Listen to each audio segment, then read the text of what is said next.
The news hitting Nigeria right now is shaking the entire political space. Report says that President Donald Trump and the US Congress are allegedly discussing Nigerian breakup and even setting a committee for Biafra matters. Hey! But the question is, how are Nigerians reacting to this? Fear gripped the north. Excitement raises in the east, and the streets are buzzing with mixed reaction. Hey, stay tuned because in this video, we will be listening to what the people on the ground have to say about this shocking development. And we'll be right back. When it comes to Biafra, what I see is everything being done right. I have gone, let me put it this way. Again, I say this as an academic. I've been to many places around the world in which people desire their freedom. I've been to Iraqi Kurdistan, Turkish Kurdistan, and Syrian Kurdistan. And I've written a book where, while I empathize with the Kurds, they are not yet ready for independence because they have not taken the basic steps to form a unitary government that can step into the vacuum on day one and lead their people. That is something that the Biafrans have, a mistake the Biafrans have not made. What I see today, I've written a book where, while I empathize with the Kurds, they are not yet ready for independence because they have not taken the basic steps to form a unitary government that can step into the vacuum on day one and lead their people. That is something that the Biafrans have, a mistake the Biafrans have not made. What I see today with the organization of the Biafrans has been absolutely and completely admirable. You are not simply symbolically declaring independence. You are setting in motion a government which can take over all functions of the government. Now, some people may complain that Biafra now has its own army, and they may say that is a terrorist action. They are wrong. It is the job of any government to monopolize the use of force within its territory. The Nigerian army is the occupying army right now. Its job is not to monopolize the use of force within Biafra, because they have shown when they use force, they use it not for security, but to perpetrate insecurity. They use it to murder, they use it to rape, they use it to charter buses, to bring in militias, so that people, naive people may believe that they have nothing to do with what is going on in the region. Now, I'm a historian by training, which means I get paid to predict the past. Also, speaking of pay, let me be clear. I am receiving nothing for my advocacy for Biafra. I have been offered nothing, I have demanded nothing, and I am receiving nothing. Nor would it even be legal for me to accept money from anyone. I am speaking only as an analyst and only as someone who wants to further liberty. Now, I ask as a historian, where has it worked to force the victims of genocide together with their perpetrators? Where in history has that ever worked? Aggressors must understand that if they turn to genocide, they will always lose. The fact of the matter is, Nigeria lost Biafra in 1967. They may have won the war temporarily, but they permanently lost Biafra. The decisions they made 57 years ago forfeited any rights they have to control, to occupy, to speak on behalf of the people of Biafra. Let me conclude by saying, as an analyst again, I don't think the United States will be the first country to recognize Biafra. But I pray that it won't be the third country either. Biafra to move from Finland and to lobby vociferously, night and day, in order to ensure that the African Union recognizes that Biafra is already more organized, already more capable of statehood, already will have a higher standard of living, already will be at peace with itself and its neighbors more than many other African countries.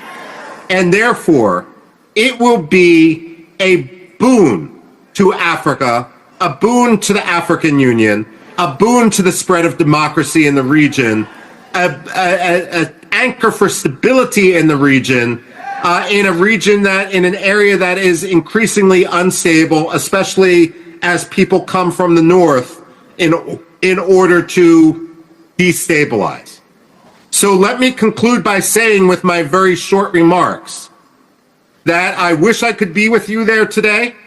Family prevented me from coming, but I admire what you're doing, I follow what you're doing, and I pray for what you're doing. Long live Biafra. Including the British, because they are not far-fetched.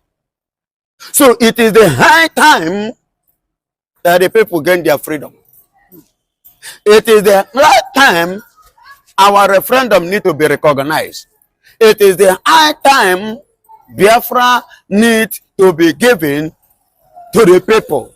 It is the high time the freedom fighters get their freedom. It is clear that there is a growing deficit of trust between people and political establishments and rising threats to the social contract. Even where people are not protesting, they are hurting and want to be heard.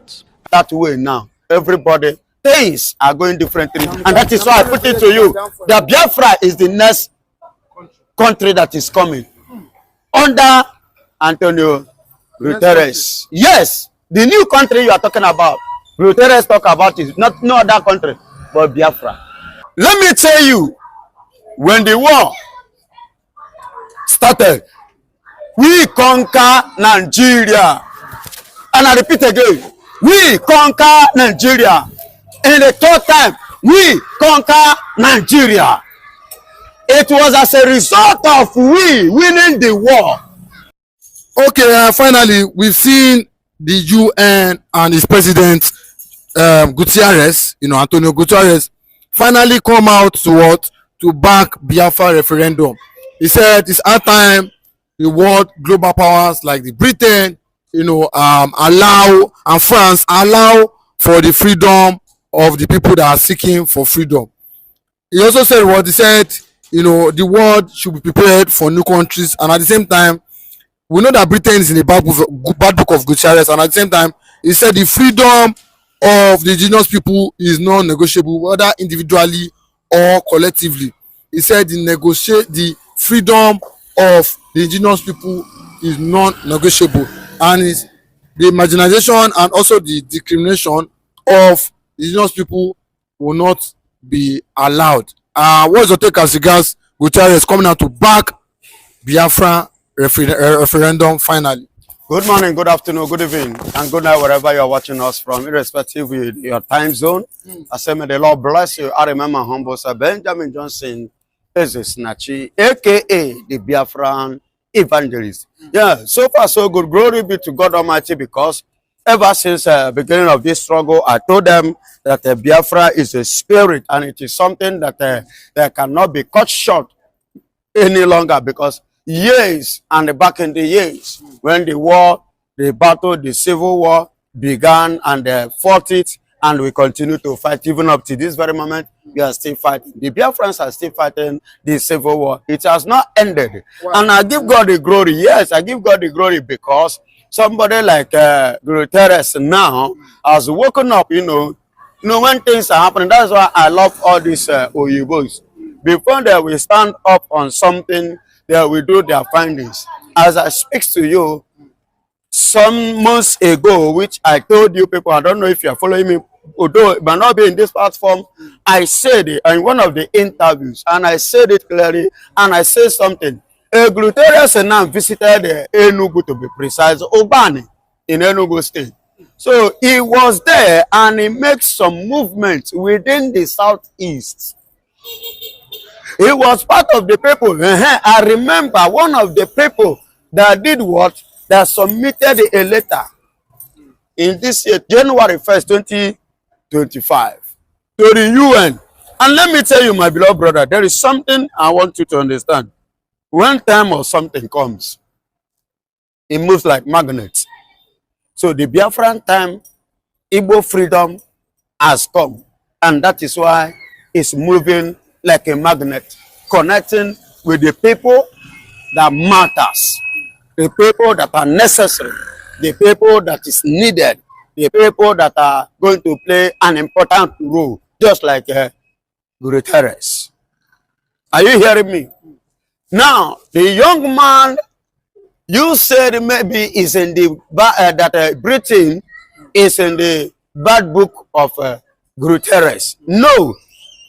But what actually playing now is that the Guterres is trying to respect the fundamental human rights according to the law of the UN, according to the law of the EU, and according to the law of America and every other part of the world, including Nigeria, including the British, because they are not far-fetched. So it is the high time that the people gain their freedom. It is the right time our referendum need to be recognized.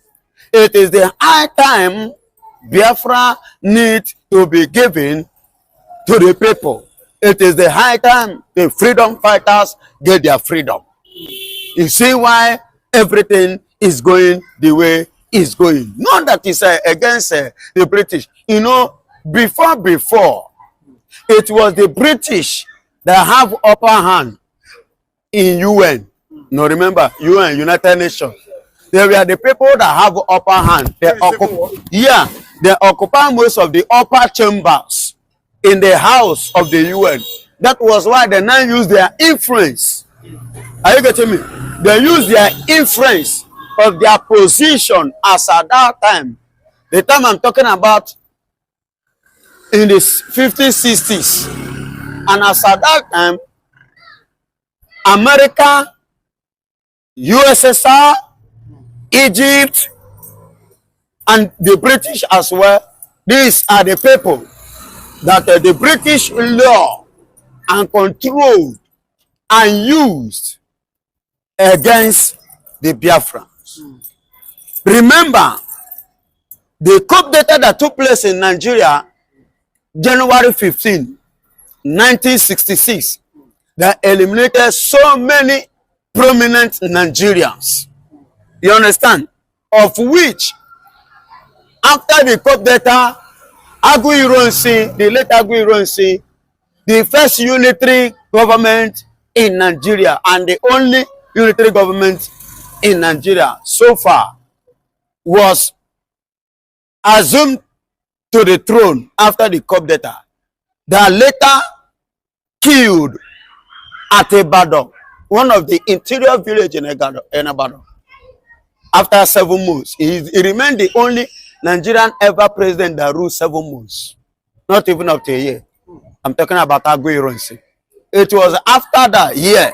So when Ojukwu now rose, because Yakubu Gowon was not the person that's supposed to assume the office position as at that time. I'm coming the angle of history, which at the end of the day, a Yoruba man was supposed, I could remember then, either Ogundikwe thereabout, was supposed to take over, not to go on. And there is one man from Borno State, from the northern part of Nigeria, after that Yoruba man, that is the person that's supposed to take over after the Yoruba man.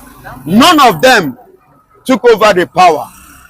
You see why Ojukwu refused to accept Gowon as the president, as his president. You understand?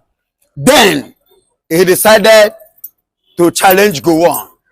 And diplomatically he conquered Gowon because he was highly educated more than Gowon. Well learned more than Gowon.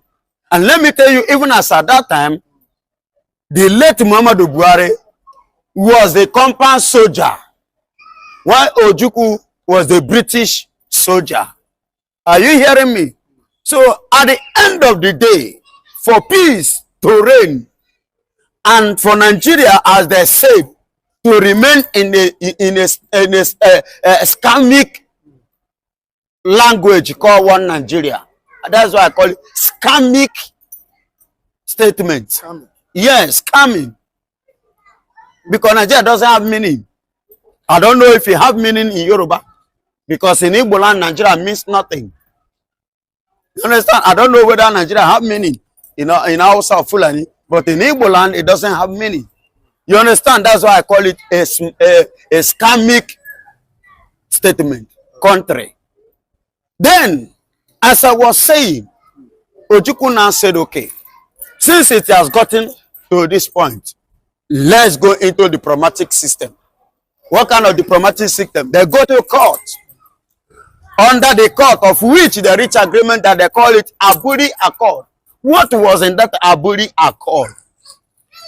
One of the Aburi Accord signed, stamped by Gowon and Olete Ojukwu was that everybody, that was what Ojukwu wanted, everybody manage the resources in your own judiciary, in your own region. Manage. The Fulani must know that Nigeria does not belong to them. Enough of all this shenanigans. How can a particular tribe be acting as if the Nigerian space and the Nigerian system belongs to them? We must cut off this menace and this shenanigan.